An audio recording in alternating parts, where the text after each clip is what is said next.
song that I really love that people would not expect me to love. I feel like people almost expect me to listen to a wide range of music. What's that one Avicii song? Is that Avicii?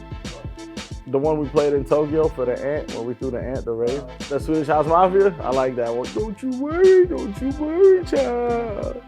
Yeah, I rock out to that. I like that one. What's up, y'all? I'm Boss, and I'm digging in the crates at the Okayplayer Lounge.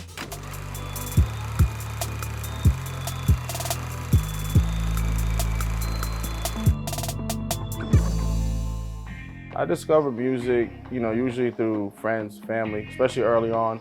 I'm the youngest of 5, so all my older siblings had different musical tastes. My oldest brother, DJ MoMA, has always been very influential in just crafting my ear. When we were younger, he had a huge collection of vinyls and CDs, and he'd pop into my room, like, yo, come listen to this, come listen to that, and it'd be, everything from Tupac and Digital Underground to Jamiroquai and Stevie Wonder and all types of music. So I would probably credit him the most, but along the way, each of my older siblings always had their own styles, and I would just kind of pick a little bit from everywhere. What's up? Come on, let's do it. You know that show where they used to shop at a supermarket and you get to fill up your cart in a certain amount of time? That's how I feel right now. I mean, I gotta go with Aaliyah, 1 in a million. I think for our generation, for us millennials, she was our first queen, you know what I mean? Come on now. Classic. Damn, there's so many on here. Hot like fire, 1 in a million. If your girl only knew. 4-page letter. Now it's usually word of mouth, honestly, TikTok like everybody else, algorithms. I remember my first time hearing Tame Impala, I was at a festival and I just stumbled upon their set. I wish, that's how music discovery still work nowadays, but I think I'm in the algorithm like everyone else. Oh, come on now. Big Queens, come on. I mean, this is a classic. I mean, what can I say about Illmatic that hasn't been said? Honestly, this is gonna sound crazy, but Halftime might be the one I go back to the most, which I know is nuts, but I just love that record. I think most people discover my music, probably through Dreamville first, is our very core fan base. Shout out to Cole for the platform and, for starting this movement. And then, a lot of the collaborations I do, I've noticed, I try to push myself outside the boundaries of just traditional hip hop, songs with guys like FKJ or Jungle or the Hicks. So I just try to collaborate with artists I really appreciate, and a lot of times, their fan bases take me on as well. I'm partial to Queens, man. I'm sorry. You know what I mean? Run DMC, legends out of Queens. Let's keep going. I'm gonna put a few on on the back of my mind that I'm gonna come back to just in case. Oh, wow. Blonde for sure. It's one of my favorite albums of all time. Hell of a record. Frank, where you at? We need another one, bro. My favorite album artwork. Wow, that's a good one. I'll take Illmatic out of these. On my second album, Too High to Ride, I had a picture of myself when I was 4. And at the time, my family was living in Qatar in the Middle East. And I think I was very much inspired by that picture of him as a kid. It's really influential. I don't know, was he the first hip hop artist to put a child picture of himself on the cover? I think a lot of us have followed in that route. I'm finna grab every Stevie record that I see. You know what I mean?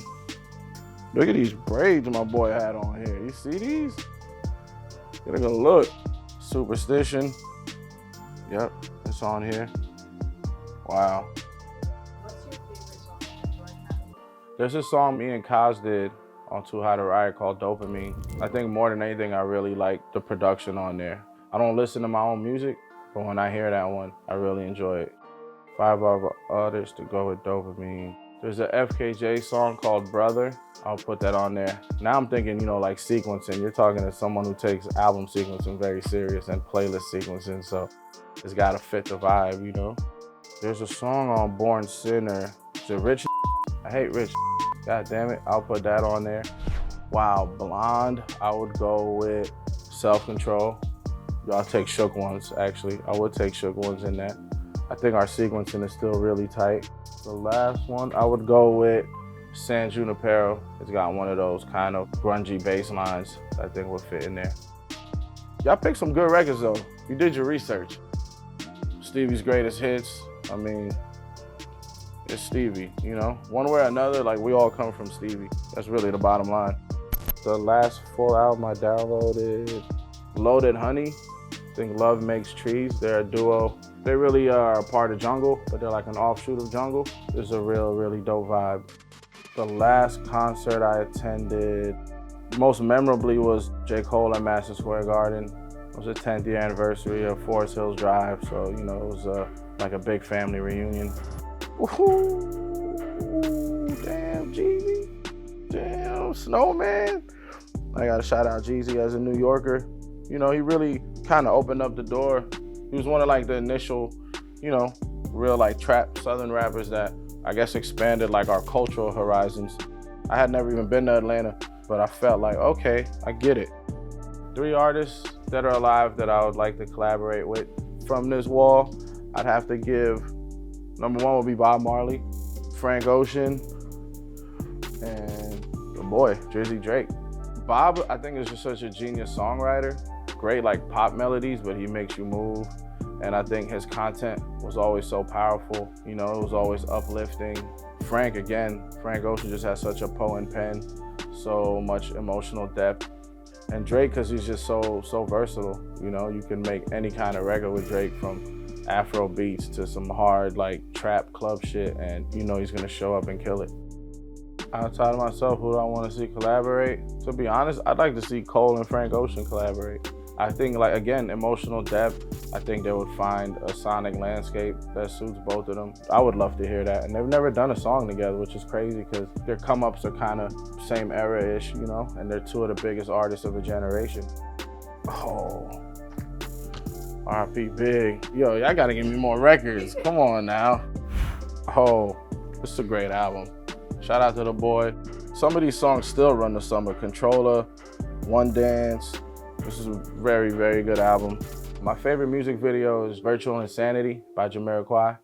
Fire video. I remember being young and my mind was blown, and he's like dancing and the floor is moving. I don't even know how they did it. I probably should go on YouTube and figure it out now. I'm old enough, you know? Ooh, top 3 albums of all time. The problem with that is it changes all the time, you know? It's impossible. You know, as you grow, it's like movies. Your top 3 movies will change as you evolve through life. And I think music is supposed to represent a certain time period. But I'll pick maybe some of the most influential albums. Reasonable Doubt, Get Rich or Die Trying, and Discovery by Daft Punk. I mean, how could I not? I mean, it's kind of changed life for Gang. I very vividly remember going on this tour in Europe and doing way too much. I'll just leave it at that. Forest Hills Drive, classic, top to bottom. You know, some argue this is Cole's best work. I wouldn't argue against it. I got to be a little fly on the wall during the creation of this process too, so it's definitely a classic. 3 albums that define my upbringing. There was this one summer where I went home to Sudan and I had a Discman CD player, and the only CD in there was Californication by the Red Hot Chili Peppers. And so like that, I don't know, that moment is always like defined in my head, just being like, I don't know, 10 or 11 in like 100-some degree heat in Sudan and just listening to Chili Peppers. I'll come back to Daft Punk's Discovery because that was the first album I bought with my own money that wasn't necessarily a hip hop album, and it just opened my ear a lot, you know, and expanded my desire to hear more music. My 3rd one, my brother had the Bob Marley and the Wailers Greatest Hits.